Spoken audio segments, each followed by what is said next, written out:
তো মোহতারাম বুজুর্গ দোস্ত, তাই যেটা বলছিলাম, আজকে মুসলমানদেরকে বাবুজি একের পর এক সাইজ করার জন্য কায়দা করে যাচ্ছে কারা? বেঈমান, কাফের, মুশরিক, ইহুদি, নাসারা, খ্রিস্টানরা। কিন্তু বাপ মুসলমানকে কোনোভাবেই পাচ্ছে না। কেন? মুসলমানদের কাছে মেন অস্ত্র আছে বাবা, যে অস্ত্রটার নাম হলো কোরআনুল কারীম, কোরআনুল মজিদ, কোরআনুল হাকিম, কোরআনুল জিকির, কোরআন শরীফ। আছে না না? জোরে বলুন। হ্যাঁ, এই কোরআন যতদিন মুসলমানদের কাছে থাকবে, পৃথিবীর কোনো বেঈমানের ক্ষমতা নেই যে মুসলমানদেরকে ইনশাল্লাহ সরিয়ে দিতে পারে। কি বুঝেন আপনারা বলুন, ঠিক না বেঠিক? আমি আমাদের দেশের কেন্দ্রীয় সরকারের কথা দুটো বলি। আমাদের দেশের কেন্দ্রীয় সরকার কে? তিনি হলেন নরেন্দ্র মোদী। হ্যাঁ, আজকে বলুন তো, ও যে কোনো কাজ ভারতবর্ষে করতে যাচ্ছে বাবা মুসলমানদেরকে সাইজ করার জন্য, অন্য কোনো জাতিকে নয় বাবা, খালি মুসলমানকে সাইজ করার জন্য। কিন্তু বাবজি যার গর্ত কে খুঁড়ে নিজের গর্তই নিজেই পড়ে। ঠিক না বেশি জোর বলুন? আজকে বলুন এনআরসি থেকে নিয়ে, রদবদল টাকা থেকে নিয়ে, একবারে ওয়াকফ সম্পত্তি থেকে নিয়ে এবার আবার একটা জিনিস চালু করেছে বাবা। কি সেটা? আপনাদের দিকে হয়নি নাকি? হয়েছে? এ বাবা এসআইআর, আল্লাহর রহম করম শুনেলেন, এসআইআর করলে মুসলমানদের কোনো ভয় নাই বাপ। আমি আইজুল হক বলে যাচ্ছি, ভয় নাই। তার কারণ কি জানেন? মুসলমানদের ডকুমেন্টস আছে না নাই? কথা বলেন না কেন? ওরা কি ডকুমেন্টস নেবে? আমাদের কি চাই? ওরা যা ডকুমেন্টস চাইবে আমরা দিব। তা যদি মনে করে না কাগজপত্র নিব না, তোমাদের তার দাদা, তার দাদা, তার দাদার সার্টিফিকেট, জন্ম সার্টিফিকেট দেখাও, পৈতৃক সম্পত্তি দেখাও, তাহলে ওদেরকে কবর থেকে খুঁড়বো, খুঁড়িয়ে ওদের হাড়গুলাকে বের করে রিসার্চ করে ভালো করে বলবে এই গেলে আমাদের ভারতের জন্ম আমাদের। ঠিক না বেঠি? কথা বলেন। আর ওদেরকে যদি বলে তোদের ডকুমেন্ট দে, তোর দাদা তার দাদার দে, ওদের তো নাই বাপ, ওরা দিবে কি করি? ওরা তো বাপজি আগুন দিয়ে জ্বালিয়ে পুড়িয়ে ছাই করে দাঁত মাজন করে নিয়েছে।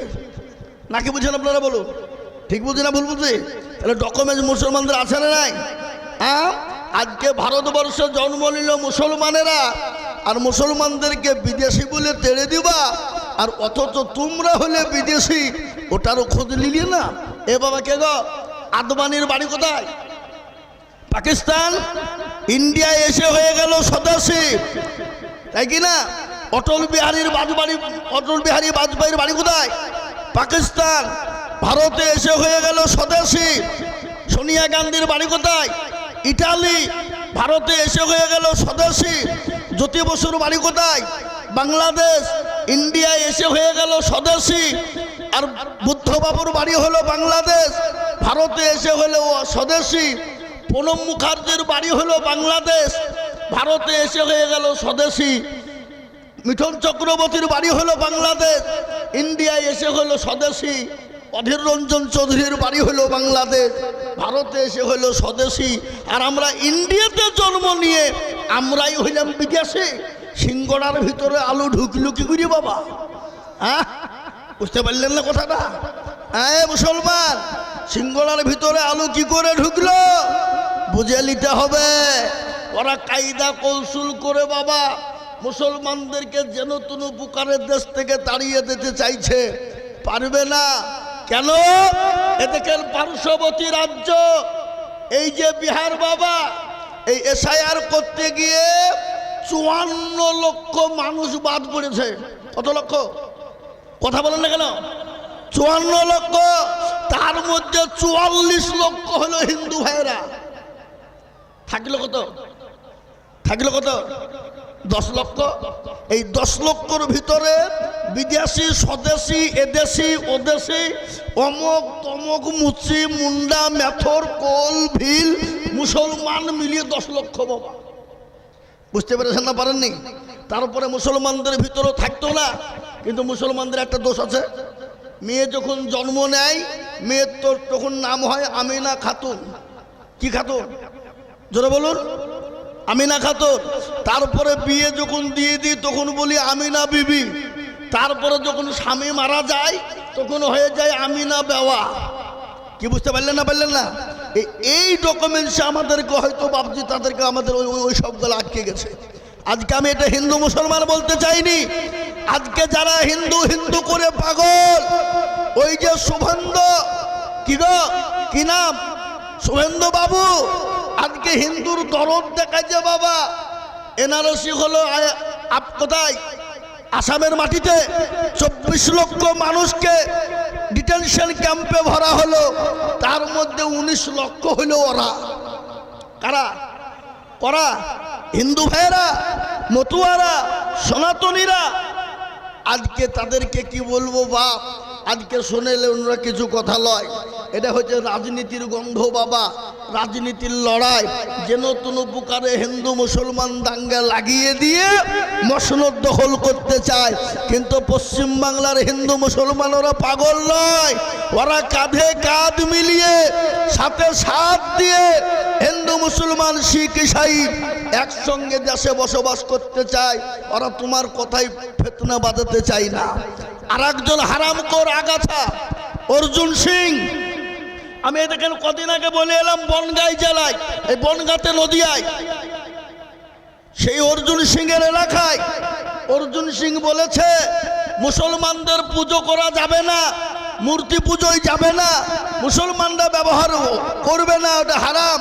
কিন্তু মুসলমানদের কোরআন নাকি বলেছে, ইসলাম বলেছে রেপ করলে কোনো যায় আসে না, কি ধর্ষণ করলে কোনো যায় আসে না। আমি বলবো অর্জুন সিং, তোর বাপের ক্ষমতা থাকলে মুসলমানদের সামনে এসে বল ইসলামের বিরুদ্ধে এবং কোরআনের বিরুদ্ধে, তোর কলিজা ছিঁড়ে আমরা বের করে ফেলবো। ফেলবো না? ফেলবো না? জোরে বলুন। জি, আমি আপনাদেরকে বলতে চাই বন্ধু, ভারতবর্ষে তোমরা আজকে দুদিনের মসনদ পেয়ে তোমরা আজকে মনে করছো নিজেদেরকে যা ইচ্ছা তাই ভেবে নিয়েছ। শুনে লাও, ভারতের মাটিতে মুসলমান রাজত্ব কতদিন করেছিল? জোরে বলুন, কতদিন? 800 বছর রাজত্ব করেছিল। মুসলমান যদি মনে করত ভারতের জমিনে কোনো মন্দির থুব না, গির্জা থুব না, গুরুদুয়ার থুব না, ভারতের জমিনে একটাও মন্দির পাওয়া যেত না, গির্জা পাওয়া যেত না, হিন্দু খুঁজে পাওয়া যেত না, ডমডকল মুচিমেতর খুঁজে পাওয়া যেত না। আজকে দুদিনের মসনদে তেড়ে বসে মুসলমানদের মসজিদ ভেঙে দাও, মাদ্রাসা ভেঙে দাও, কোরআনকেও অবমাননা করো। আল্লাহ মানুষকে ছাড় দেয় কিন্তু ছেড়ে দেয় না। যারা ইসলামের বিরোধিতা করেছে আল্লাহ তাদেরকে দুনিয়ার জমিনেই মিটিয়ে দিয়েছে। দিয়েছে না দেয়নি? কথা বলেন।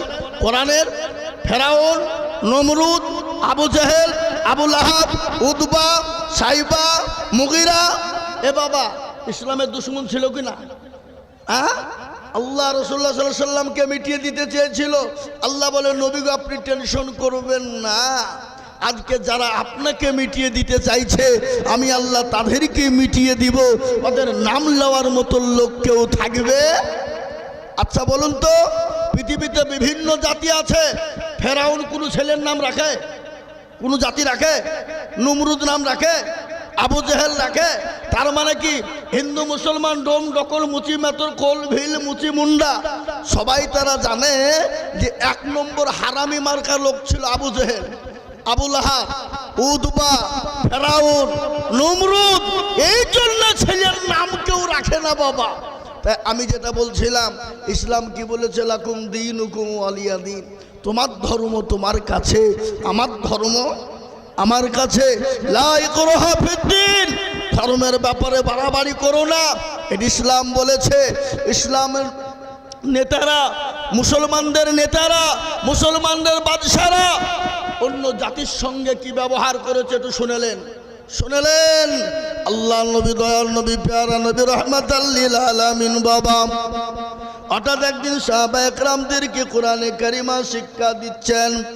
হাদিসের মধ্যে নবী বলেছেন খায়রুকুম মান তাআল্লামাল কুরআনা ওয়া আল্লামাহু, যারা কোরআন শিখে অপরকে শিক্ষা দেয় পৃথিবীর তারা উত্তম ব্যক্তি। রাসূলুল্লাহ সাল্লাল্লাহু আলাইহি ওয়াসাল্লাম কোরআন শিক্ষা দেয়। ইতিমধ্যে এক ইহুদি আল্লাহ নবীর কাছে এলেন, বলে ইয়া রাসূলুল্লাহ, নবী গো, আমি আপনাকে 100 খান টাকা রাখতে দিলাম। ওগো নবী, আমি 15 দিনের মাথায় এসে আপনার কাছ থেকে টাকাটা নেব। রাসূলুল্লাহ টাকাটা নিয়ে নিলেন। একদিন চলে যায়, 2 দিন চলে যায়, 3 দিন চলে যায়, 5 দিনের পর ওই ইহুদি ভিতর বড় খারাপ, নবীকে অপমান অপদস্থ করবে।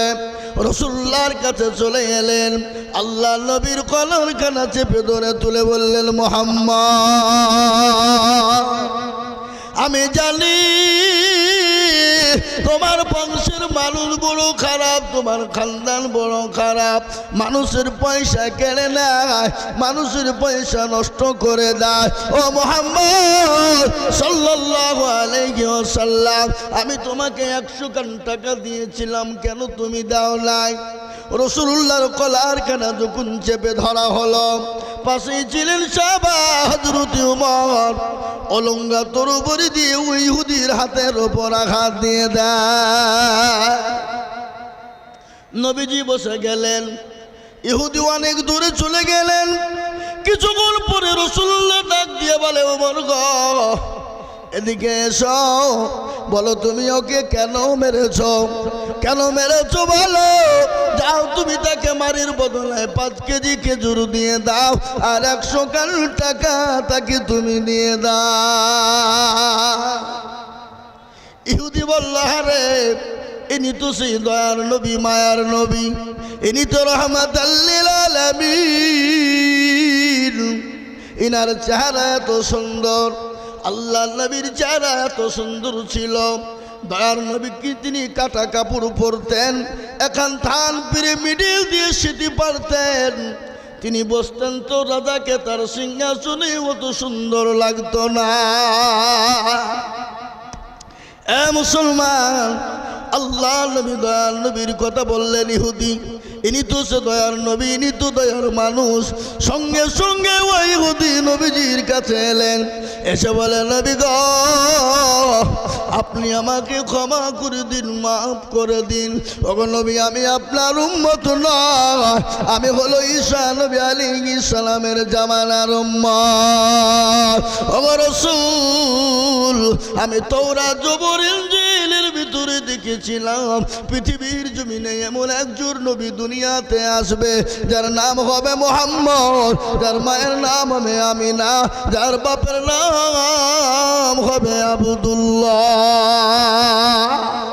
নবী গো, আপনি আমাকে ক্ষমা করে দিন, মাফ করে দিন। বিশ্ব নবী বললেন, ও ইহুদি ভাই, তোমার তো এখনো 10 দিন টাইম ছিল, তুমি টাকার যদি প্রয়োজন হয় তুমি আমার কাছে কেন তুমি চাইলে না বলো? ও ইহুদি নবীজির হাত কানা ধরলেন। আল্লাহ নবী বলেন, ও ভাই, আমি তোমাকে ক্ষমা করে দিলাম, মাফ করে দিলাম। ইহুদি বলেন, নবী গো, আপনি আমাকে পড়িয়ে নীল কলিমা লা ইলাহা ইল্লাল্লাহু মুহাম্মাদুর রাসূলুল্লাহ। এ মুসলমান, তিনি তো দয়াল নবী, মায়ার নবী, রাহমাতাল লিল আলামিন। গজল আছে না, আল্লাহর নবী মায়ার নবী গো, আপনি নবী আমার জীবনের জীবন। আল্লাহর নবী মায়ার নবী গো, আপনি নবী আমার জীবনের জীবন। আপনি আমার জীবন সাথী, অন্ধকার খবরের বাতি আপনি।